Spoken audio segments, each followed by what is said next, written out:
그리스도의 풍성하신 은혜와 사랑이 늘 함께 하시기를 바랍니다. 오늘 이 아침에는 히브리서 제11장 8절로 16절 생명의 삶 큐티 9월 22일자 말씀입니다. 8절 이하의 말씀을 봅니다. 믿음으로 아브라함은 부르심을 받았을 때에 순종하여 장래 유업으로 받을 땅에 나아갈새 갈 바를 알지 못하고 나갔으며 믿음으로 그가 이방의 땅에 있는 것 같이 약속의 땅에 거류하여 동일한 약속을 유업으로 함께 받은 이삭 및 야곱과 더불어 장막에 거하였으니 이는 그가 하나님의 계획하시고 지으실 터가 있는 성을 바랐음이라. 믿음으로 사라 자신도 나이가 많아 단산하였으나 잉태할 수 있는 힘을 얻었으니 이는 약속하신 이를 미쁘신 줄 알았음이라. 그러므로 죽은 자와 같은 한 사람으로 말미암아 하늘의 허다한 별과 또 해변의 무수한 모래와 같이 많은 후손이 생육하였느니라. 8절 이하의 말씀을 먼저 보면 아브라함이 부르심을 받았을 때에 순종했다 그럽니다. 아브라함이 갈대아 우르를 떠나가지고 이제 거기서부터 하란을 거쳐서 가나안 땅으로 가게 되는 것이죠. 그런데 하나님이 부르셨기 때문에 갈 바를 알지 못하고도 나아간 그것이 믿음입니다. 그러니까 믿음의 두 가지 요소를 8절에 이야기하고 있는데요. 첫째는 순종, 둘째는 갈 바를 알지 못하고 나갔다.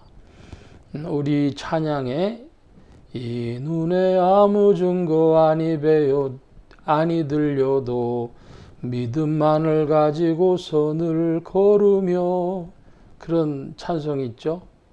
그러니까 아무 보이고 들리는 것 없어도 전진한다는 겁니다.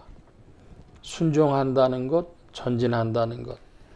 그래서 그 아브라함은 그 자기의 자식이 없었을 때에 조금 인본주의를 썼죠.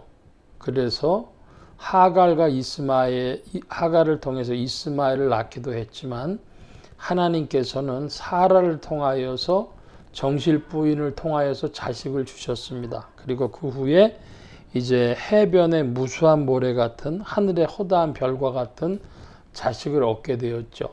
그러므로 하나님의 경륜, 하나님의 계획, 하나님의 역사입니다. 믿음은 그 하나님 하시는 일에 군소리 없이 아멘하는 것이죠. 인간으로는 참으로 쉽지 아니한 일입니다. 은혜를 받은 심령이 아멘할 수 있겠죠. 자, 13절 이하를 봅니다. 이 사람들은 다 믿음을 따라 죽었으며 약속을 받지 못하였으되 그것들을 멀리서 보고 환영하며 또 땅에서는 외국인과 나그네임을 증언하였으니 그들이 이같이 말하는 것은 자기들이 본향 찾는 것을 나타냄이라. 그들이 나온 바 본향을 생각하였다면 돌아갈 기회가 있었으려니와 그들이 이제는 더 나은 본향을 사모하니 곧 하늘에 있는 것이라. 이러므로 하나님이 그들의 하나님이라 일컬음 받으심을 부끄러워 아니하시고 그들을 위하여 한 성을 예비하셨느니라. 여기 지금 14절의 말씀에 보면 자기들이 본향 찾는 자임을 나타냄이라 그랬습니다. 여기에 그 본향 찾는 자를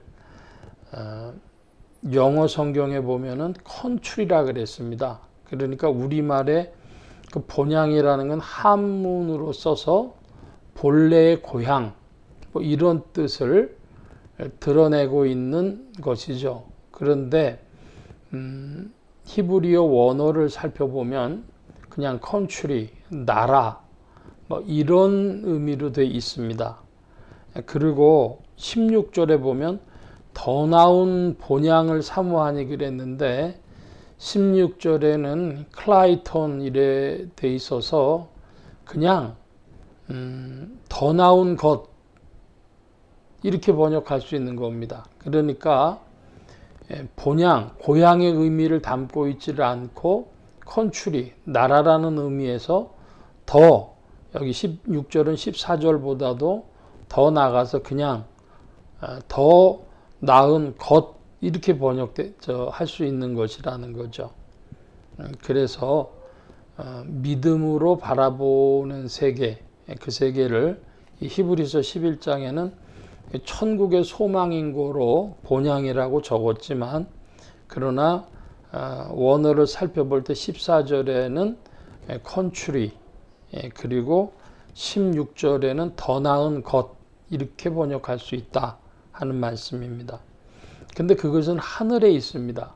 그러므로 이제 다른 표현으로 하늘나라 혹은 하나님의 나라 이렇게 표현할 수 있는 것이고, 그것을 사모했다 그럽니다. 지금 당장 눈에 보이는 것이 아니라 눈에 보이지 않는 실상, 그것을 보이지 않는 것들의 증거인 그 실상 때문에 소망하는 것, 사모하는 것이죠.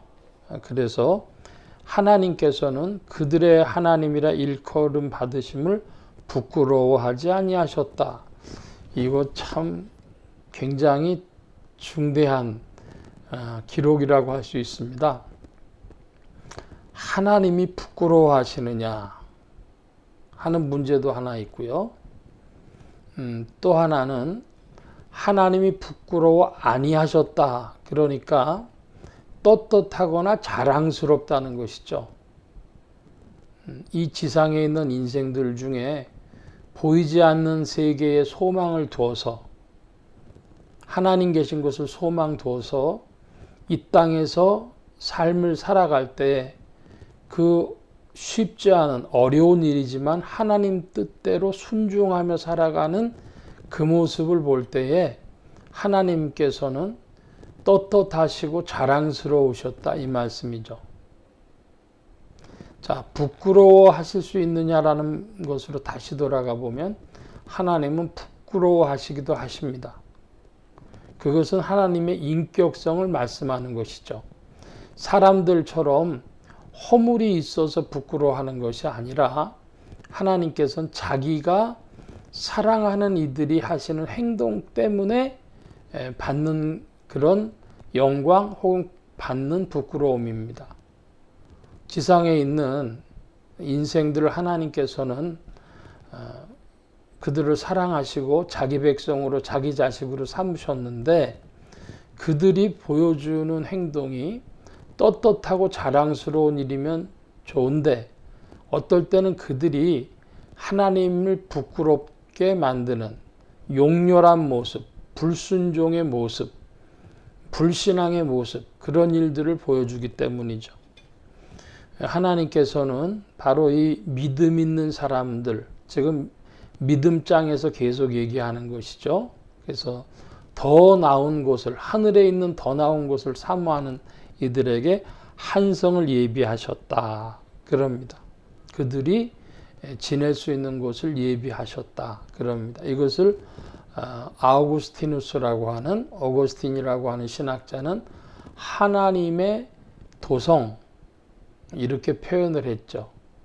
그래서 믿음 있는 사람들을 떳떳하게 생각하시고 자랑스럽게 생각하시는 하나님께서 하나님의 도성에, City of God, 하나님의 도성의 시민권자들로 그들을 맞이하신다. 그런 말씀이 되겠습니다. 오늘 말씀은 여기까지 보겠습니다. 기도합니다. 만복의 근원 되신 주님, 함께해 주셔서 하늘에 있는 더 나은 곳을 사모하는 심령들 속에 주의 세계를 더욱 나타내어 주시고, 하나님의 도성에 시민권을 가진 자들로 이 세상을 살게 하여 주옵소서. 감사하며 의지하올 때에 예수 그리스도의 이름으로 기도하옵나이다. 아멘. 아멘.